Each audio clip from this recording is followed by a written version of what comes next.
the numbers that we're looking at right now don't look pretty, and look even worse for Westport. They look bad for the whole state. The whole state, they're saying to expect about a 5% cut in local aid, 3 to 5%. Westport can expect to have somewhere in the neighborhood of 10 to 12% cut.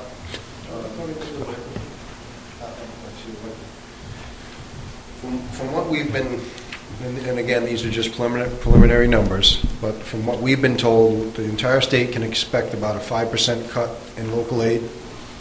Now, that may or may not include Chapter 70, may or may not include Chapter 90, maybe unrestricted local aid, may just be restricted local aid. But we're looking at about a 5% cut, and that's what we're going to be asking for all of our departments again. And we remind you, this is the 4th year in a row that we've asked for this cut from each department. So we have reduced, over the past 5 or 6 years, we've reduced 40-hour positions. Some of them are down to 28 hours, several down to 28. All had been reduced to 35 quite a while ago. Most of those that were reduced to 35 are now down to 32, and some are down to as much as 38. We can expect about a 5% decrease statewide, but because Westport, according to the formula, is considered one of the affluent communities in Massachusetts, we can expect between 10 and 12% cut in local aid. So it's looking pretty grim all the way around. So, we have scrambled, we have, not filled positions. There are at least 10 or 15 positions that are currently sitting open that haven't been filled in the past 3 or 4 years. Some haven't been filled as much 5 or 6 years. And, significantly reduced hours, reduced, time that certain offices are open in town hall. We've just, denied the highway department, a hire of his last employee that we had to let go, and we're preparing for the worst, and I don't think we're going to be able to get away this year necessarily without any layoffs. We've been able to get away with reductions because of some retirements and because of doing some juggling. And cutting scheduling and reducing hours, we've been able to get away without any significant layoffs. But again, what a lot of people aren't seeing, and this is one of the things I'm hearing, is that, well, the town hasn't laid anybody off. Well, no, but we haven't filled quite a few positions. Assistant town planner, there's a position the highway department hasn't been filled in about 7 years. That's a working foreman position. There's supposed to be 2. There's only 1.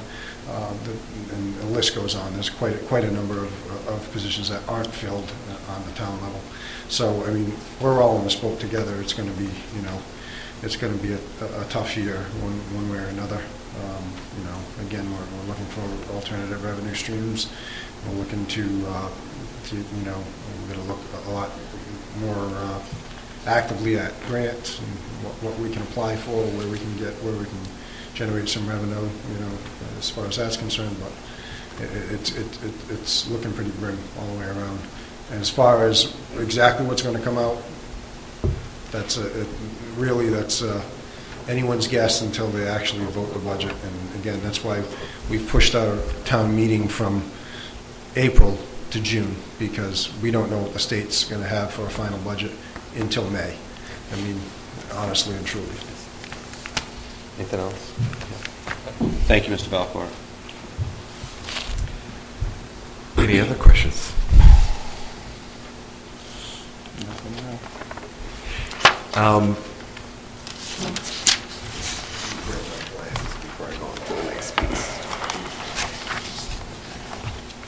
The next piece, I'm actually a little afraid to put it in front of you.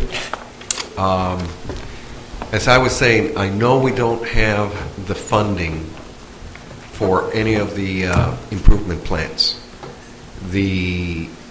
Some of these things up there, we really need to do. The accreditation, I know the high school would be in a predicament if we don't get accredited. Students trying to apply to colleges will have to put, sorry, my school is not accredited. I know the salary increases, although people may think they're extras.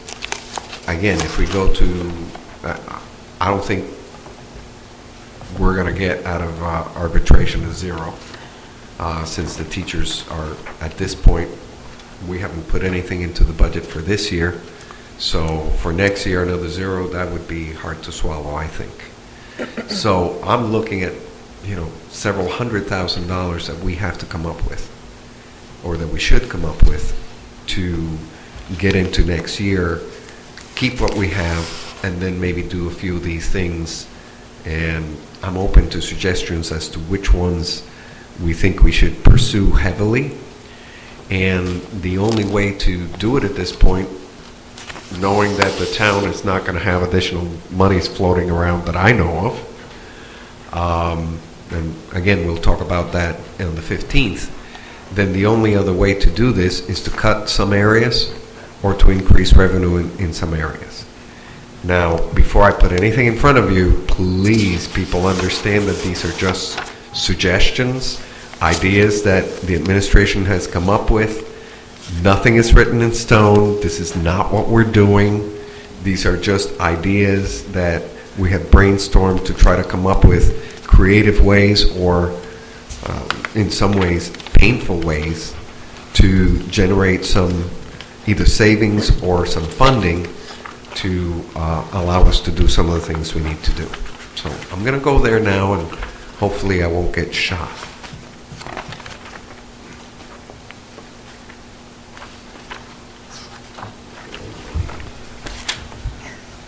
I'm afraid to turn around.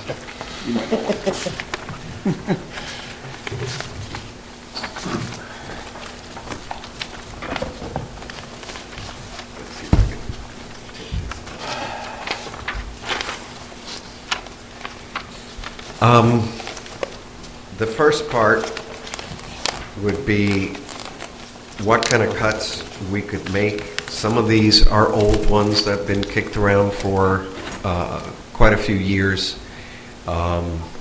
Sometimes they never even see the light of day. In terms of sports, there's still approximately $100,000 in sports subsidy from the operational budget.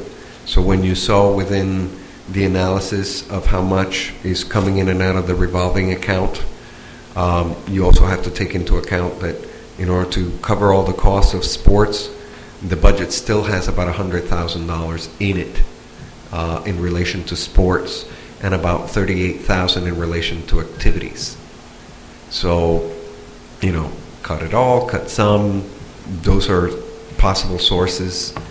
The idea of going after, instead of having full-day kindergarten, what would it look like to go to a half-day K? We would lose a grant that covers about $80,000, but the net result would still be $30,000 worth of gain.